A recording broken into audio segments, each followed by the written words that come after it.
حضور سیدنا غوث اعظم کے صاحبزادے حضرت شیخ سید عبد الرحمن فرماتے ہیں کہ والد بزرگوار اپنے وعظ کے دوران الحمدللہ رب العالمین کہہ کر خاموش ہو جاتے اور دوبارہ کہہ کر سکوت فرماتے تھے، اور تیسری مرتبہ کہنے کے بعد کچھ دیر توقف فرماتے، اور آپ کی محفل میں تمام اولیاء حاضر و ناظر اور خاموش ہو جایا کرتے تھے۔ پھر آپ کی محفل میں اولیاء ملائکہ ایک کثیر تعداد میں آ جاتے جو محفل کے بعد نظر نہیں آیا کرتے تھے۔ آپ اپنے خطاب کو یوں شروع فرماتے: تمام تعریفیں اللہ کے لیے ہیں، اس کی مخلوق کی تعداد اس کے عرش کے وزن کے مطابق، اور بے حد تعریفیں جس سے اس کی ذات راضی ہو جائے، اس کے کلمات کی روشنی کے مطابق، اس کے علم کے مطابق، اس کی مرضی اور منشا کے مطابق، اور اس کی مخلوق کے مطابق جسے اس نے پیدا کیا وہی عالم الغیب ہے، رحمان و رحیم ہے۔ میں گواہی دیتا ہوں اس کے سوا کوئی عبادت کے لائق ہی نہیں ہے، اور تمام کائنات اس کی تخلیق ہیں، تمام تعریفیں اسی کے لیے ہیں۔ وہ زندہ ہے، ہمیشہ زندہ رہے گا، اسے موت نہیں آتی بلکہ وہ مارتا ہے۔ تمام بھلائیاں اسی کے لیے ہیں، اور واحد ہے، یکتا ہے، کوئی شریک نہیں ہے، کوئی وزیر نہیں ہے۔ اس نے نہ کسی کو جنا ہے اور نہ ہی اسے کسی نے جنا ہے۔ وہ بلند و بالا ہے، اس جیسا کوئی نہیں۔ میں اس کی گواہی دیتا ہوں حضور نبی کریم صلی اللہ علیہ وآلہ وسلم اللہ کے رسول، اللہ کے پیغمبر ہیں۔ وہ تمام مخلوقات سے افضل ہیں۔ اللہ عز و جل نے ان کی ہدایت دے کر ان کو بھیجا تاکہ وہ دین اسلام کو تمام ادیان پر بلند کریں، خواہ مشرکین اس کو برا سمجھیں۔ اللہ راضی ہو خلیفہ اول حضرت سیدنا ابو بکر صدیق سے، جن کی تائید حق کے ساتھ تھی، جن کو حضور نبی کریم نے عقیق کا لقب دیا، جو پاک تھے، پاکیزہ نسل سے تعلق رکھتے تھے، جنہوں نے ہر موقع پر حضور نبی کریم صلی اللہ علیہ وسلم کی حمایت کی اور ان کی تصدیق فرمائی، اور اب بھی نبی کریم کے ہمراہ ابدی آرام فرما رہے ہیں۔ اللہ راضی ہو خلیفہ دوم حضرت سیدنا عمر فاروق رضی اللہ تعالی عنہ سے، جنہوں نے عمل کثیر کیے، جنہوں نے حق کو بلند کیا، جنہوں نے فیصلے کے لیے جن کو منتخب کیا گیا، جنہوں نے ہمیشہ حق بات کا ساتھ دیا، اور وہ بھی حضور نبی کریم صلی اللہ علیہ وسلم کے ہمراہ ابدی آرام گاہ میں آج بھی موجود ہیں۔ اللہ راضی ہو خلیفہ سوم حضرت سیدنا عثمان غنی رضی اللہ تعالی عنہ سے، جنہوں نے اپنے مال سے مسلمانوں کی امداد کی، قرآن مجید کی ترتیب و اشاعت احسن طریقے سے فرمائی، جنہوں نے امامت اور کرت سے محراب کو، منبر کو مزین کیا، اور جو افضل الشہداء ہیں اور فرشتے بھی ان سے حیا کرتے ہیں۔ اللہ راضی ہو خلیفہ چہارم حضرت سیدنا علی المرتضیٰ سے، جو شجاعت و جواں مردی میں بے مثل ہیں، حضور نبی کریم صلی اللہ علیہ وسلم کے چچا زاد بھائی اور داماد ہیں۔ آپ دین اسلام کے امام و عالم ہیں، اور جن کے لیے حضور نبی کریم صلی اللہ علیہ وسلم نے فرمایا کہ میں تم پر فدا ہو جاؤں۔ اللہ راضی ہو حسنین کریمین حضرت سیدنا امام حسن امام حسین سے، جن کی نیکیاں تا حشر قائم رہنے والی ہیں اور جن کے مراتب بے مثل ہیں۔ اللہ نے ان کے قلوب کو نیکیوں کی جانب مائل کیا۔ اے اللہ تو ہمارے رازوں اور دلی کیفیات سے واقف ہے، ہمیں ہر عمل کرنے اور برائی سے بچنے کی توفیق عطا فرما، اور ہمیں گناہوں کی لذت سے بچا، ہمیں اپنے ما سوا سے محفوظ رکھ اور اپنی مشغولیت عطا فرما۔ بے شک اللہ کے سوا کوئی عبادت کے لائق نہیں، جو چاہتا ہے وہی ہوتا ہے، اور وہی قوی اور وہی عظیم ہے۔ اے اللہ ہمیں غفلت سے بچا اور ہمارے اوپر وہ بوجھ نہ ڈال جو تو نے پہلی امتوں پر ڈالا۔ اے ہمارے رب العالمین ہمیں معاف فرما اور ہماری مغفرت عطا فرما، کیونکہ تو ہی ہمارا رب ہے، تو ہی ہمارا مولا ہے، آمین۔ حضرت شیخ عبداللہ جبائی کا قول ہے کہ حضور سیدنا غوث اعظم رحمت اللہ علیہ نے مجھ سے ارشاد فرمایا کہ میرے نزدیک کھانا کھلانا اور حسن اخلاق افضل اور اعلیٰ ہیں۔ آپ کے پاس کبھی پیسہ نہیں ٹھہرا کرتا تھا، اگر صبح کے وقت آپ کے پاس 1000 دینار آ جاتے تو شام تک وہ غریبوں اور محتاجوں میں تقسیم ہو جایا کرتے تھے۔ حضور سیدنا غوث اعظم کی پرورش نہایت ہی بابرکت ماحول میں ہوئی۔ آپ نے ابتدا میں گوشہ نشینی اختیار کی اور خود کو دنیاوی غلاظتوں سے پاک رکھا۔ آپ نے 51 برس کی عمر میں شادی کی۔ جب آپ سے اس بارے میں دریافت کیا گیا تو آپ نے فرمایا، جب مجھے حضور نبی کریم صلی اللہ علیہ وسلم نے نکاح کی اجازت دی تو میں نے نکاح کر لیا۔ حضور سیدنا غوث اعظم نے اپنی ذات کو اللہ عز و جل کی خوشنودی کے لیے وقف کر رکھا تھا۔ آپ کی راتیں جاگ کر گزرا کرتی تھی اور ساری رات آپ مراقبہ اور مشاہدہ میں گم ہوا کرتے تھے۔ آپ کی عادت مبارکہ تھی کہ آپ سجدہ کو دراز کیا کرتے تھے اور بیٹھ کر مراقبہ فرمایا کرتے تھے۔ اسی دوران آپ کا جسم مبارک نورانی شعاؤں کے زیر اثر ہوتا اور کئی مرتبہ آپ نورانی شعاؤں میں غائب ہو جایا کرتے تھے۔ حضرت شیخ ابو عبداللہ بن حسنین بن ابی الفضل فرماتے ہیں کہ حضور سیدنا غوث اعظم کے بعض دہقانی مریدین ہر سال آپ کے لیے گیہوں بوتے تھے اور جائز طریقہ سے اسے پالتے تھے۔ پھر آپ کے بعض مریدین اسے پیستے اور آپ کے لیے ہر روز 4-5 روٹیاں پکاتے اور شام کو آپ کے پاس روٹیاں لے کر آیا کرتے تھے۔ آپ حاضرین میں ایک ایک ٹکڑا تقسیم کر دیتے اور جو بچ جاتا وہ اپنے لیے رکھ لیا کرتے تھے۔ حضرت شیخ خضر حسنی سے منقول ہے، حضور سیدنا غوث اعظم ایک شکستہ دل فقیر کو دیکھا، آپ نے اس سے اس کی کیفیت کے متعلق دریافت کیا تو اس نے کہا کہ میں آج دریا کے کنارے گیا اور ملاح سے کہا مجھے دریا کے پار لے جائے۔ اس نے انکار کر دیا۔ میں اپنے اس افلاس کے سبب پریشان اور شکستہ دل ہوں۔ ابھی اس فقیر کا کلام جاری تھا کہ ایک شخص آپ کی خدمت میں حاضر ہوا اور 30 دینار آپ کی خدمت میں پیش کیے۔ آپ نے وہ دینار اس فقیر کو دے دیے اور فرمایا کہ اس ملاح سے کہنا کہ کسی فقیر کا سوال رد نہ کیا کرے۔ حضرت شیخ معمر ابو المظفر فرماتے ہیں میں نے حضور سیدنا غوث اعظم سے زیادہ کسی کو درگزر فرمانے والا آج تک نہیں دیکھا۔ آپ کی عطا کا یہ علم تھا، ایک محفل میں 400 لوگوں کو ولایت کے مقام اعلیٰ تک پہنچا دیا کرتے تھے، بھوکوں کو کھانا کھلانا، بیواؤں کی حاجت روائی کرنا آپ کا معمول تھا۔ جب کسی بیمار کے متعلق سنتے تو فوراً اس کی عیادت کے لیے تشریف لے جایا کرتے تھے۔ فقراء کو آپ رحمت اللہ علیہ کے در سے بغیر سوال کیے عطا ہو جایا کرتا تھا۔ حضور سیدنا غوث اعظم نے فرمایا کہ مخلوق سے کنارہ کشی سے پہلے علم حاصل کرو، کیونکہ جو شخص علم کے بغیر عبادت کرتا ہے وہ اصلاح سے زیادہ فساد میں مبتلا ہو جاتا ہے۔ تمہیں چاہیے کہ شمع شریعت اپنے ہمراہ لے کر علم کی روشنی میں علم عمل کرو، پھر اللہ تعالیٰ تمہیں علم لدنی کا وارث بنا دے گا جس سے تم ناواقف ہو۔ تمہیں چاہیے کہ تمام اسباب و ذرائع سے تعلق منقطع کر کے رشتہ داروں اور احباب سے جدائی اختیار کرو تاکہ تم اپنے زہد کی وجہ سے اپنی قوت باطنی اور اپنے حسن ادب کا مشاہدہ کر سکو۔ خدا کے علاوہ تمام عالم و اسباب سے اس خوف سے منقطع ہو جاؤ تاکہ تمہاری شمع معرفت نہ بجھ جائے، اور جب تم 40 دن اپنے رب کے لیے مخصوص کر دو گے تو تمہارے قلب سے حکمت کے چشمے جاری ہو جائیں گے اور تم معرفت الہی کی تپش کا مشاہدہ کرنے لگے گے جس کو حضرت موسیٰ علیہ السلام نے اپنے شجر قلب پر محسوس کیا تھا۔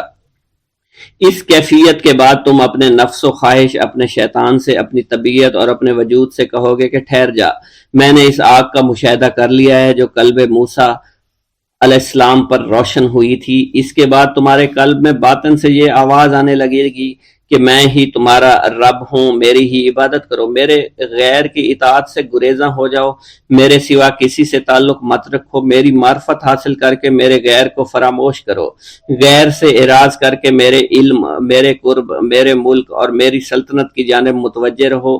جب تمہیں بقا الہی حاصل ہو جائے تو تمہاری زبان پر اندہ جاری ہو جائے گا اور تمام حجابات رفع ہو کر قلب سے کدورت زائل ہو جائے گی اور نفس کو مکمل سکون حاصل ہو جائے گا۔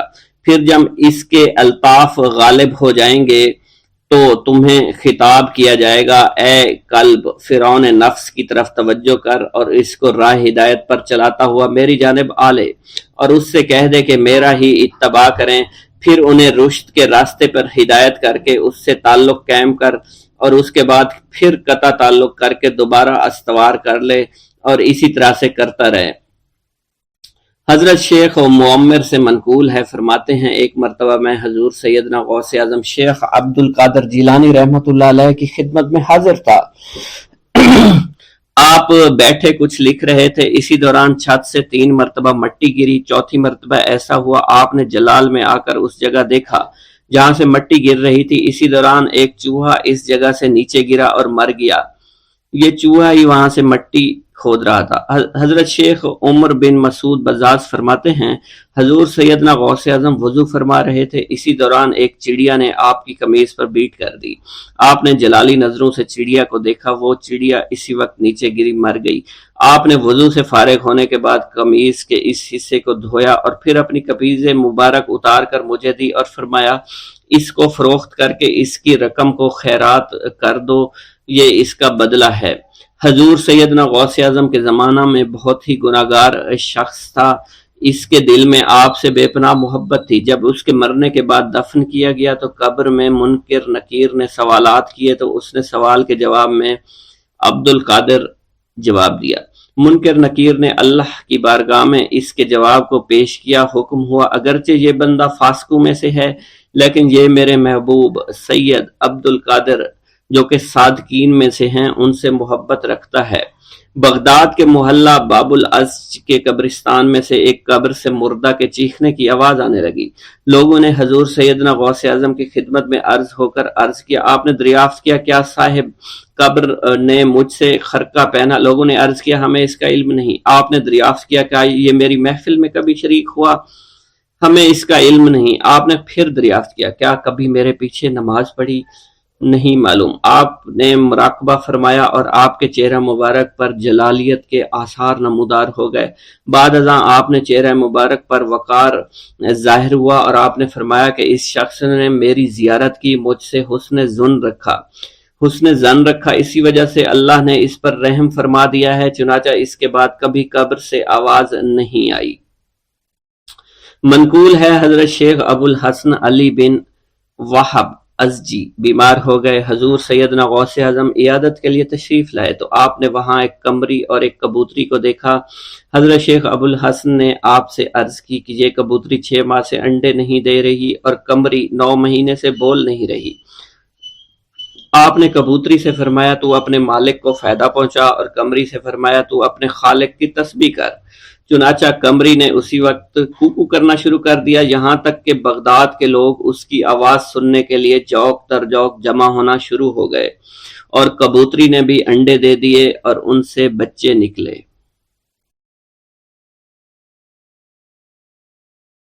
میرا یہ قدم تمام اولیاء کرام کی گردن پر ہے۔ ایک مرتبہ محلہ حلبہ میں اپنے مہمان خانے میں واز فرماتے ہوئے حضور سیدنا غوث اعظم پر اچانک حالت کشف طاری ہوئی۔ آپ رحمت اللہ علیہ نے فرمایا میرا یہ قدم ہر ولی اللہ کی گردن پر ہے۔ یہ ارشاد سن کر تمام اولیاء اللہ نے اپنی گردنیں جھکا دیں۔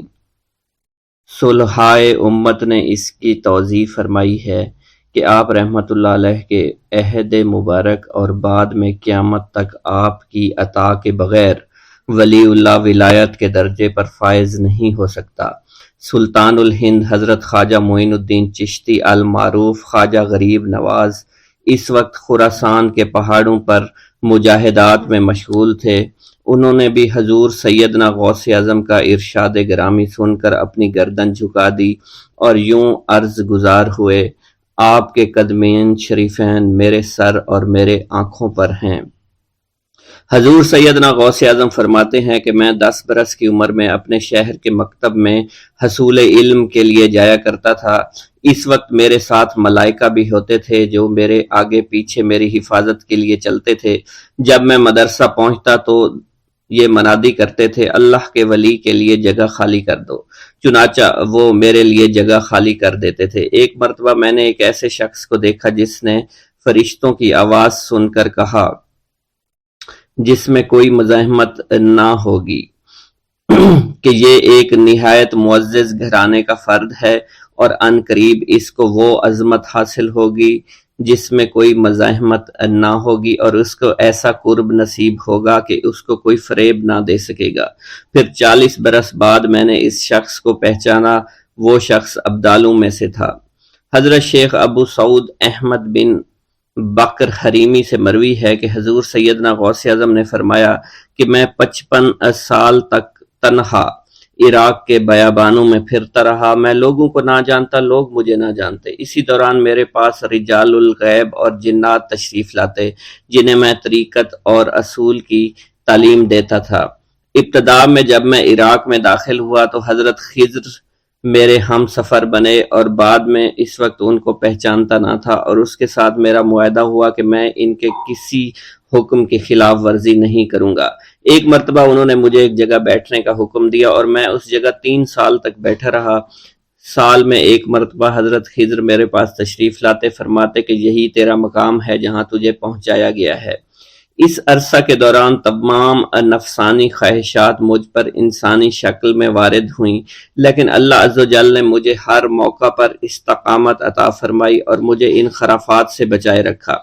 ابتدا میں میرا نفس مجاہدہ کا کوئی طریقہ اختیار کرتا تو میں اس پر قائم ہو جاتا اور کسی چیز کو قبول نہ کرتا تھا۔ ایک طویل مدت تک اپنا گلا گھونٹتے ہوئے میں مدائن کے جنگلوں میں مجاہدات میں مشغول رہا۔ حضور سیدنا غوث اعظم فرماتے ہیں کہ میں نے اپنے نفس کو مختلف مجاہدوں، مختلف ریاضتوں اور مختلف مشقتوں میں ڈالے رکھا۔ 1 سال تک میں گری ہوئی چیزیں اٹھا کر کھاتا رہا، دوسرے سال پانی پر گزارا کیا، اور تیسرے سال نہ میں نے کچھ کھایا، نہ پیا اور نہ ہی سویا۔ ایک مرتبہ شدید سردی کی وجہ سے میں ایوان کسریٰ کے کھنڈرات میں سویا تو رات بھر میں 40 مرتبہ طبیعت خراب ہوئی۔ حضور سیدنا غوث اعظم فرماتے ہیں ہر سال ایک بزرگ آتے اور وہ مجھے جبہ دے کر چلے جاتے۔ اسی طرح میں نے بے شمار طریقوں سے دنیا اور نفس سے چھٹکارا پانے کی کوشش کی۔ لوگ مجھے دیوانہ سمجھتے تھے۔ میں برہنہ جسم جنگلوں میں چلا جاتا اور کانٹوں پر لوٹتا شور مچاتا تھا۔ میرا تمام بدن سے خون جاری ہو جایا کرتا تھا اور لوگ مجھے اٹھا کر شفا خانے لے جایا کرتے، جہاں میری حالت مزید بگڑ جاتی۔ ایک وقت ایسا بھی آیا جب مجھ میں اور مردہ میں کوئی فرق نہ تھا۔ لوگ کفن لے کر آئے، غسال کو بلوایا کہ وہ مجھے غسل دے دیں۔ ابھی انہوں نے مجھے غسل دینے کے لیے تختہ پر ڈالا ہی تھا کہ میری حالت درست ہو گئی۔ میں اٹھ کھڑا ہوا۔ طریقت کی ان پرخطر راہوں میں نہ تو میں کبھی خوف زدہ ہوا اور نہ کبھی میرا نفس مجھ پر غلبہ پا سکا اور نہ ہی دنیا کی آرائش مجھے حیران کر سکی۔ حضور سیدنا غوث اعظم فرماتے ہیں شیطان نے میرے گرد بے شمار جال بچھائے۔ جب میں نے اس سے کہا کہ یہ کیا ہے تو اس نے کہا یہ دنیاوی چیزیں ہیں اور میں ان جالوں سے تم جیسوں کو شکار کرتا ہوں۔ میں نے 1 سال تک شیطان کا مقابلہ کیا، اس کے بچھائے ہوئے تمام جالوں کو ختم کر دیا۔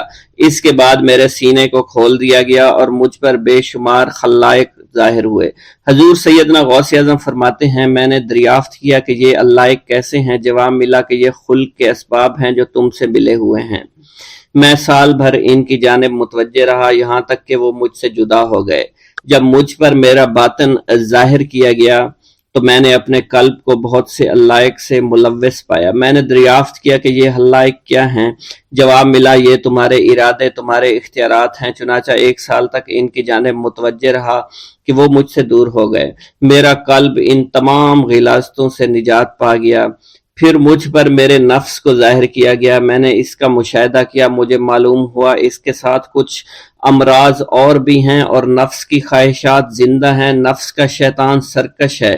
چنانچہ میں نے سال بھر پھر توجہ دلائی اور میرے نفس کے تمام امراض سرے سے ہی ختم ہو گئے اور اس کے شیطان نے کلمہ پڑھ لیا اور پھر میرے تمام امور اللہ کے لیے ہو گئے اور میں اپنی ہستی سے باہر نکل آیا۔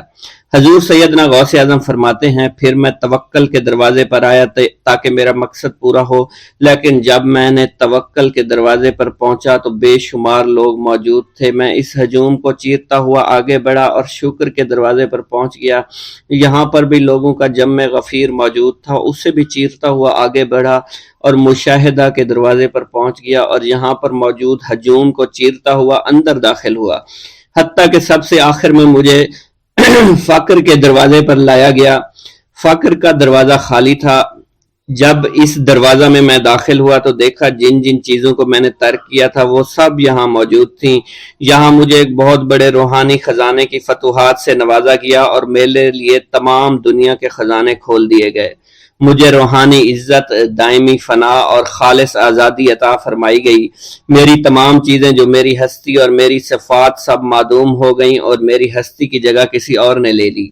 حضرت شیخ ابو سعید مخزومی نے حضور سیدنا غوث اعظم کو خرقہ خلافت سے نوازا اور فرمایا اے عبد القادر، یہ وہ خرقہ ہے جو حضور نبی کریم صلی اللہ علیہ وسلم نے حضرت سیدنا علی المرتضیٰ کو عطا فرمایا، اور حضرت سیدنا علی المرتضیٰ نے یہ خرقہ حضرت خواجہ حسن بصری کو عطا فرمایا تھا، جس سے ہوتا ہوا یہ خرقہ مجھ تک پہنچا، اور یہ تمہاری امانت تھی جو میں نے تم تک آج پہنچا دی ہے۔ حضور سیدنا غوث اعظم نے جب خرقہ مبارک کو زیب تن کیا تو آپ پر بے شمار انوار و تجلیات کی بارش ہونا شروع ہو گئی۔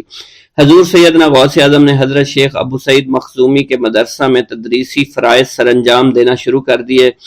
آپ کے لیے فی الحال تدریسی مصروفیات کے علاوہ کوئی کام نہ تھا۔ آپ کی شبانہ روز کی محنت سے آپ کے نام کا شہرہ کچھ ہی دنوں میں سارے بغداد میں پھیل گیا۔ طلبہ دور دراز کے علاقوں سے علم کے حصول کے لیے آنے لگے۔ طلبہ کی تعداد جب مزید بڑھنا شروع ہو گئی تو ارد گرد کے کئی مکانات کو خرید کر مدرسہ میں داخل کر لیا گیا۔ کتب سیر میں منقول ہے کہ 528 ہجری میں آپ مدرسہ نظامیہ کی وسیع عمارت تعمیر فرما چکے تھے۔ اس مدرسہ کی تعمیر میں آپ نے بحیثیت مزدور بھی حصہ لیا تھا۔ حضرت شیخ ابو الخشاب سے مروی ہے کہ میں جوانی میں جب علم نحو پڑھ رہا تھا تو لوگوں نے مجھے حضور سیدنا غوث اعظم کے پاس جانے کا مشورہ دیا، اور اس کی وجہ سے مجھے بھی اشتیاق ہوا کہ میں آپ کا واز سنوں۔ ایک مرتبہ کچھ لوگوں کے ہمراہ آپ کی مجلس میں دوستوں کے ہمراہ حاضر ہوا۔ آپ نے میری جانب توجہ کرتے ہوئے فرمایا، ہماری صحبت اختیار کر لو۔ چنانچہ میں نے آپ کے فرمان کے مطابق آپ کی صحبت کو اختیار کر لیا۔ آپ نے مجھے علم نحو کے علاوہ علوم عقلیہ اور تقلد حاصل کیے، جس سے مجھے کوئی واقفیت پہلے نہیں تھی۔ 1 سال کے عرصہ میں آپ کی نظر کرم سے میں نے وہ علوم حاصل کر لیے جو گزشتہ اتنی عمر گزارنے کے باوجود بھی مجھے حاصل نہیں ہوئے تھے۔ منقول ہے حضرت شیخ بقا بن بطو، شیخ علی بن ہیتی اور شیخ کیلوی جب حضور سیدنا غوث اعظم کے مدرسہ میں آتے تو جھاڑو دیا کرتے تھے اور چھڑکاؤ کرتے تھے، لیکن آپ کی اجازت کے بغیر کبھی اندر داخل نہ ہوتے تھے۔ اجازت ملنے کے بعد آپ حضرات اندر داخل ہوتے اور اجازت ملنے پر ہی بیٹھتے تھے۔ آپ سے امان طلب کرتے اور امان مل جانے کے بعد مؤدب ہو کر بیٹھ جاتے۔ جس وقت آپ کہیں جانے کا ارادہ کرتے تو یہ حضرات سواری کے ہمراہ چلتے۔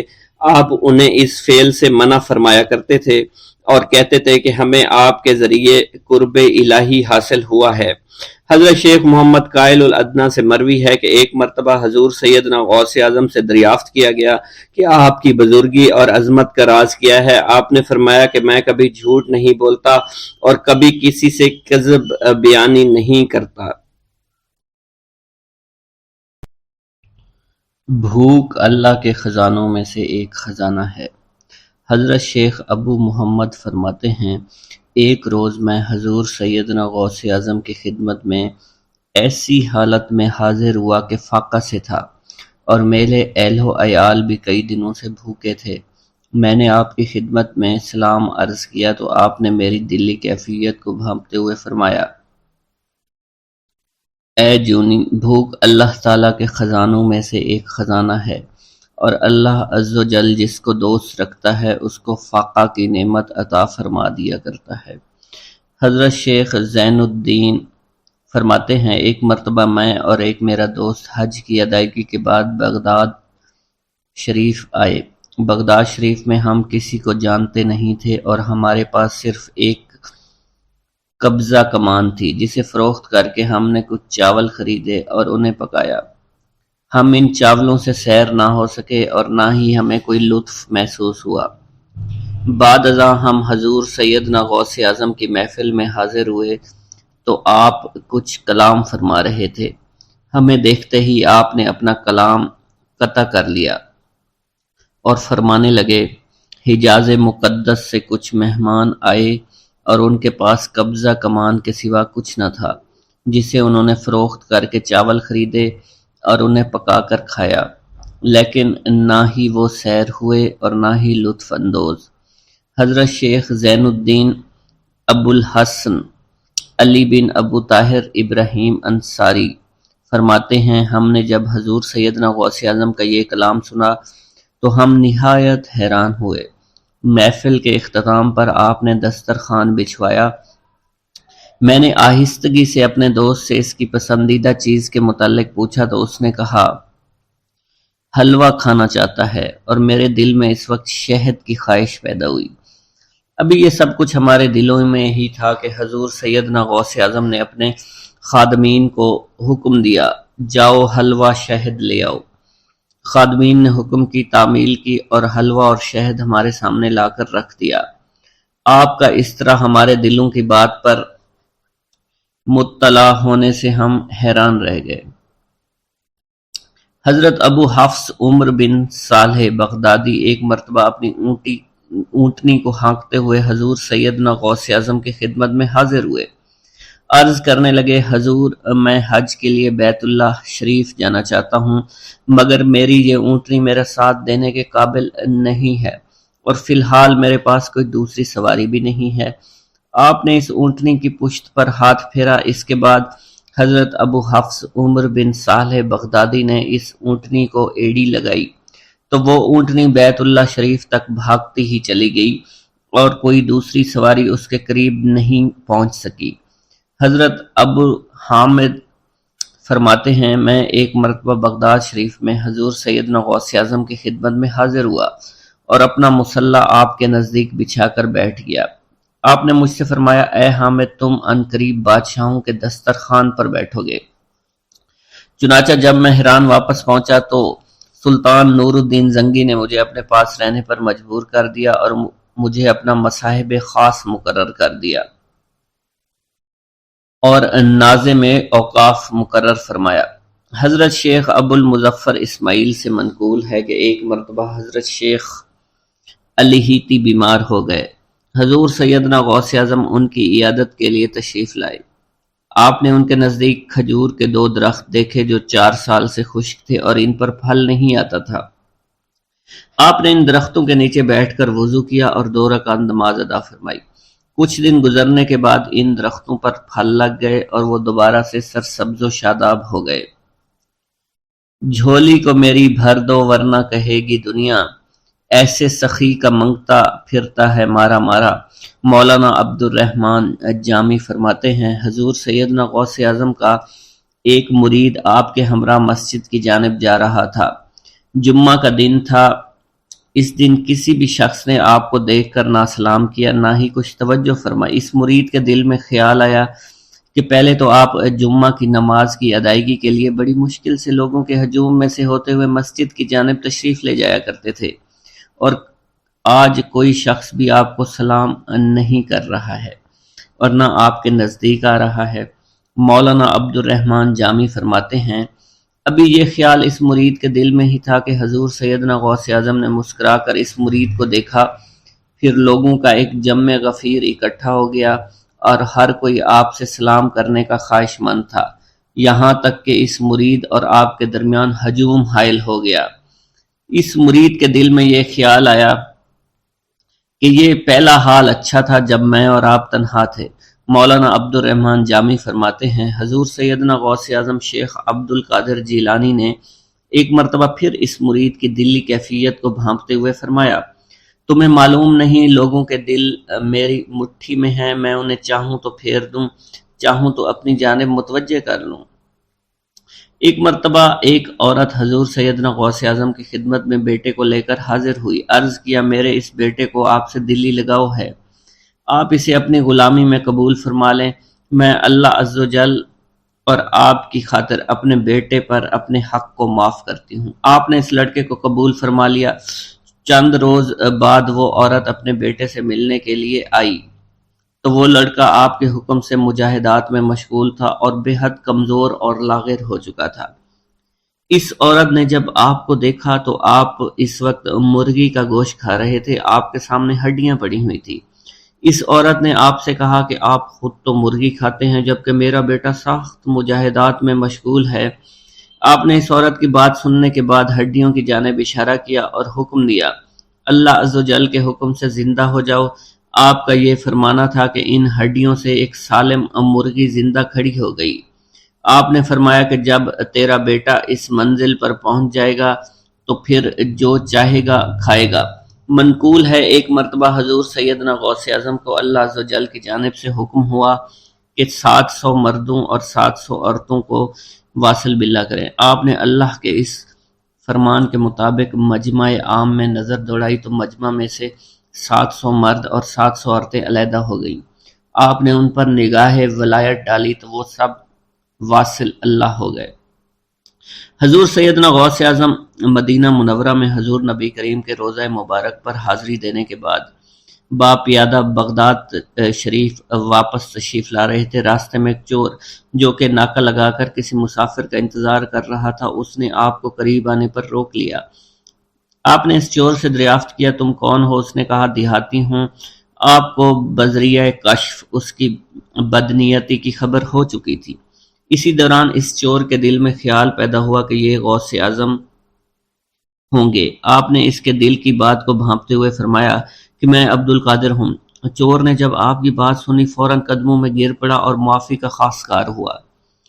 آپ کو اس کی حالت پر ترس آ گیا۔ آپ نے اللہ عز و جل کے حضور اس کے لیے دعا فرمائی تو ندائے غیبی سنائی دی، اے غوث اس چور کو سیدھے راستہ دکھاتے ہوئے قطب بنا دو۔ آپ نے اس چور کی جانب نگاہ دوڑائی تو آپ کے فیض روحانی سے قطب کے درجے پر وہ فائز ہو گیا۔ حضرت شیخ ابو عباس خضر بن عبداللہ بن جایہ حسینی فرماتے ہیں ایک مرتبہ میں نے خلیفہ ابو المظفر یوسف عباسی کو حضور سیدنا غوث اعظم شیخ عبد القادر جیلانی کی خدمت میں موجود پایا۔ اس نے آپ سے کسی کرامت کو دیکھنے کی درخواست کی اور کہا کہ اس سے میرا دل مطمئن ہو جائے گا۔ حضور سیدنا غوث اعظم حضرت سیدنا شیخ عبد القادر جیلانی نے خلیفہ سے پوچھا کہ تو کیا چاہتا ہے؟ اس نے کہا کہ ایک سیب، اور اس وقت عراق میں سیبوں کا موسم نہ تھا۔ آپ نے اپنے دست مبارک فضا میں بلند کیا اور دیکھتے ہی دیکھتے آپ کے ہاتھ میں 2 سیب آ گئے۔ آپ نے ایک سیب ابو المظفر کو دیا اور دوسرا خود رکھ لیا۔ ابو المظفر نے جب اپنا سیب چیرا تو اس میں سے کیڑا نکل آیا۔ اس نے جب اپنا سیب چیرا تو یہ اندر سے سفید تھا، اس میں سے کستوری کی خوشبو آ رہی تھی۔ ابو المظفر نے وجہ دریافت کی تو آپ نے فرمایا اس سیب میں سے کیڑا اس وجہ سے نکلا کیونکہ اس سیب کو ظالم کا ہاتھ لگا ہوا تھا۔ حضرت شیخ ابو محمد سے مروی ہے ایک مرتبہ میں حضور سیدنا غوث اعظم کی خدمت میں بغداد شریف حاضر ہوا۔ کچھ دنوں تک آپ کے ہاں قیام پذیر رہا اور روحانی فیوز و برکات سے مالا مال ہوا۔ بعد ازاں جب میں واپس اپنے ملک مصر روانہ ہونا لگا تو آپ نے مجھ سے فرمایا کہ کبھی کسی سے کوئی چیز مت مانگنا۔ پھر آپ نے اپنی انگشت شہادت میرے منہ میں ڈالی اور فرمایا کہ اسے اچھی طرح چوسو۔ چنانچہ میں نے آپ کے فرمان کے مطابق ایسا ہی کیا۔ جب میں آپ سے اجازت لینے کے بعد واپس اپنے ملک مصر روانہ ہوا تو بغداد شریف سے مصر تک کی طویل مسافت کے دوران مجھے کچھ بھوک محسوس نہیں ہوئی اور میں جوں آگے بڑھتا رہا اپنے جسم میں توانائی کو پہلے سے زیادہ پاتا۔ بسم اللہ الرحمن الرحیم۔ ناظرین گرامی، روایت میں آتا ہے کہ قطب الاقطاب حضرت شیخ عبد القادر جیلانی الحسنی والحسینی الجیلانی حضرت غوث اعظم شیخ عبد القادر جیلانی رحمۃ اللہ علیہ جب نماز ادا کرتے تو بہت زار و قطار رویا کرتے، یعنی گریہ زاری کیا کرتے تھے۔ روتے روتے آپ کی ہچکی بن جایا کرتی تھی۔ جب آپ رحمۃ اللہ علیہ مسجد میں اپنے مریدین اور شاگردوں کے ساتھ باجماعت نماز پڑھتے، اللہ پاک کی محبت اور عشق میں اتنے ڈوب کر عبادت کرتے کہ ان کے شاگرد آپ کی رقت آمیزی کو دیکھ کر، یعنی رونے کے انداز کو دیکھتے اور کہتے اگر اصل نماز دیکھنی ہے تو غوث پاک کی نماز کو دیکھا جائے۔ تو ایک بار کا ذکر ہے کہ آپ رحمۃ اللہ علیہ عراق کی مسجد میں سے باجماعت نماز پڑھ کر باہر نکلے۔ آپ کے مریدین بھی آپ کے ساتھ تھے۔ آپ نے دیکھا کہ اسی محلے میں کچھ بچے اخروٹ کے ساتھ کھیل رہے ہیں۔ آپ بچوں سے بہت پیار کیا کرتے تھے، گویا کہ خود بچپن میں کبھی بچوں کی طرح کھیل کود نہیں کر سکے، لیکن بچوں کو دیکھ کر آپ مسکراتے تھے۔ آپ آگے بڑھنے لگے اور مریدین کی بڑی جماعت بھی آپ کے ساتھ تھی۔ ابھی آپ زیادہ دور نہیں گئے تھے کہ ان بچوں نے ایک دوسرے کے کان میں کچھ بولنا شروع کر دیا اور اشارے میں باتیں کرنے لگے کہ کیا خیال ہے کہ جو بابا جی سب سے نمایاں ہیں، نورانی چمکتے ہوئے چہرے والے ہیں، سب سے آگے چل رہے ہیں، ان کو بولا جائے جو فرمائش ہمیں کرنی ہے ان سے کر دیں، کیا یہ ہمیں ڈانٹیں گے تو نہیں؟ تو کچھ سمجھدار بچے ہم زبان ہوئے اور کہا نہیں نہیں، یہ جو بابا ہے نا بہت اچھے ہیں، ان سے جو کچھ کہو گے انہوں نے وہ ہماری بات پوری کرنی ہے، ہم ان سے ایک میٹھی اور لذیذ چیز آج منگواتے ہیں۔ تو ان میں سے ایک بچہ جو سب سے بڑا تھا پاس آیا اور کہا بابا میری بات سنیں۔ آپ نے بہت پیار اور شفقت سے اس کے سر پر ہاتھ رکھا اور کہا بیٹا کہو۔ اس نے کہا کہ میرا دل کر رہا ہے کہ میں آپ سے کچھ مانگوں۔ آپ نے فرمایا کہ کہو بیٹا کیا چاہتے ہو؟ وہ کہنے لگا کہ مجھے آپ اس فلاں جلیبی والے سے جلیبی لا کر دے سکتے ہیں، میرا کھانے کا بہت دل کر رہا ہے۔ میں چلا جاتا لیکن بابا میری باری آنے والی ہے، جب تک میں جلیبی لے کر وہاں آؤں گا میری باری چلی جائے گی۔ آپ رحمت اللہ علیہ کے وہاں کے مشہور بزرگ بڑے سردار لوگ ہیں، آپ کے خادمین آپ کے نوکر بننے کے لیے جان کی بازی لگانے کو تیار رہتے ہیں۔ ادھر وہ بچے آپ کے رتبے کو بھی دیکھ رہے تھے اور یہ بھی دیکھ رہے تھے کہ آپ کون سی شخصیت ہے، لیکن پھر بھی اتنے سارے لوگوں کو چھوڑ کر آپ سے وہ بچہ کہتا ہے کہ بابا مجھے جلیبی لا کر دے دیں۔ بابا جی نے کہا کہ ٹھیک ہے میں لا کر دے دیتا ہوں۔ آپ کا ایک مرید آپ کے پاس آیا اور کہا حضرت آپ کیوں اس بات پر توجہ دے رہے ہیں؟